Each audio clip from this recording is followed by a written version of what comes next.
por se tratar do jogo único e o que ele pode representar. Meio que igualando condições. Ele tinha levado um 3-0 do Atlético Paranaense na Copa do Brasil. É verdade.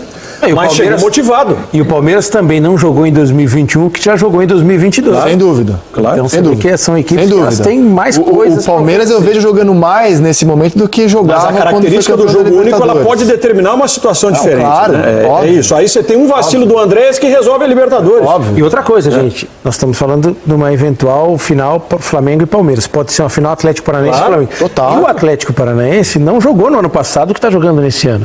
E não tem os jogadores e o treinador Total, que tem nesse tem, ano. total. Cara, a questão do Fernandinho me chama muito a atenção. Isso mostra como o Atlético hoje é um time poderoso no Brasil. Óbvio que tem uma questão sentimental. Ele escolheu jogar no Atlético. Mas é um cara que até outro dia estava jogando com os melhores caras do mundo, no melhor nível. Então você tem um jogador desse nesse momento, e o Filipão, 7-1, esquece, apaga o 7-1, vê tudo que esse cara fez antes. Ele estava em campo na semifinal da Champions, City e Real Madrid. Sim.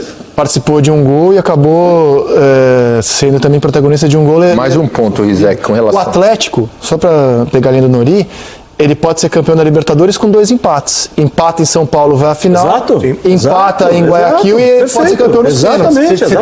Ele pode estar...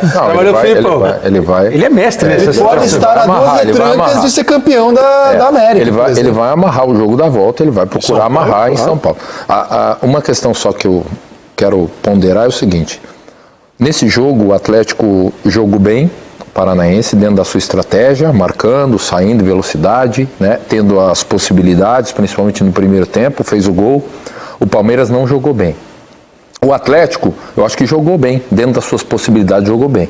A questão do jogo de volta é: o Atlético consegue amarrar o jogo do Palmeiras? O Palmeiras vai fazer mais um jogo ruim? Porque o Palmeiras não jogou bem. Se o Palmeiras jogar bem, né, vai ter de repente a volta do Scarpa, né, que estava suspenso, vai voltar, talvez não tenha o Rafael Veiga, que machucou o tornozelo, mas assim, a questão está no jogo. O Atlético jogou bem, o Palmeiras não jogou. O Palmeiras vai jogar 2 vezes desse jeito ou não vai conseguir jogar dentro da sua casa?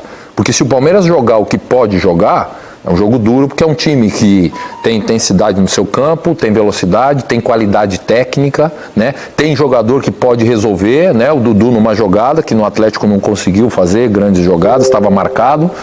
Então essas são questões da gente analisar já projetando o jogo da volta. O Atlético vai, cara, ele não tem o que fazer a não ser marcar, contra-atacar, sair em velocidade, tentar igualar o jogo no começo, porque o Palmeiras vai pressionar, vai marcar a saída de bola, torcedor com o campo cheio. Esse é um cenário que não vai mudar. É isso que vai acontecer no começo. Então, cabe a reflexão. O Palmeiras consegue jogar o que não jogou na Arena? Opa, aí o confronto modifica um pouco. E o Palmeiras jogou 4 decisões seguidas. Sim. Ele era o alvo. O time a ser batido em 4 jogos seguidos. Atlético Mineiro, Corinthians, Flamengo e Fluminense. E agora a primeira perna é com o Atlético Paranaense. Porque o Corinthians precisava... 5 decisões seguidas, então. 5. O Atlético Mineiro, que foi um jogo de características épicas, né, históricas. Atlético Mineiro pela Libertadores. E aí você tem a sequência do Brasileiro. E aí 4 jogos pelo Brasileiro, enfrentando o então vice-líder. Que queria...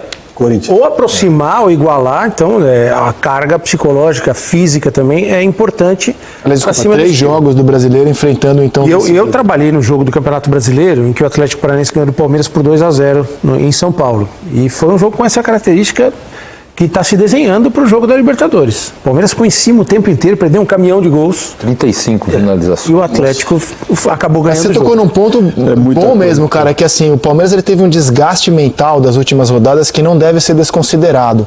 Jogar com 2 a menos contra o Atlético Mineiro, passar nos pênaltis numa quarta-feira.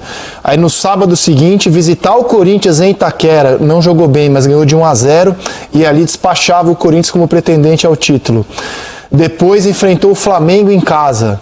Depois enfrentou o Fluminense fora. E aí enfrentou o Atlético Paranaense fora. 5 jogos decisivos em sequência. Isso tem um desgaste mental que realmente não deve ser fácil, Ricardo. Sem dúvida. E outra, todos esses que ele enfrentou no Brasileiro, quando ele jogou, eles eram o vice-líder. Todos eles. Sim.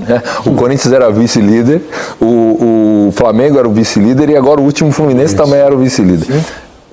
querendo diminuir, né, a distância, né, em relação ao Palmeiras. E o Palmeiras conseguiu se equilibrar. Pode jogar mal? Lógico que pode. Pode não estar num dia feliz? Pode. Até porque tem a competência do adversário. Nesse caso, do Atlético Paranaense, jogando em casa, de pressionar, de marcar, de inibir o jogo do Palmeiras. Isso é uma competência, né? A questão é essa continuidade, né? O Palmeiras tem jogo do Brasileiro final de semana, é o líder do campeonato, já viu essa liderança diminuir, né, de pontuação, porque na última rodada para o Fluminense eram 8 pontos. Agora, com a vitória do Flamengo, são 7 pontos. Para o Flamengo. Para o Flamengo, que agora é o vice-líder de novo, que é o Flamengo. Tem o jogo na terça-feira decisivo. O Geri tem que ser muito, muito bem feito agora na parte mental do jogador, no desgaste do jogador, porque existe, né? A parte mental tem o desgaste físico do corpo, e em relação ao resultado. Essa é uma equação difícil, que só os grandes times que disputam grandes competições podem viver. É o que o Palmeiras está vivendo, é o que o Flamengo vai viver, entendeu? É o que esses times que disputam grandes conquistas, o Atlético Paranaense, né, no Campeonato Brasileiro, que deu uma queda, mas está na Libertadores, entendeu? Então, assim, só eles vivem essa situação, por isso que você tem que ter o elenco e você tem que ter um bom gestor. Esse bom gestor é que encontra, nem sempre é o melhor caminho, mas ele escolhe o que ele acha de melhor naquele momento. Tem um gráfico para mostrar essa disputa de Flamengo. É ele. Vi.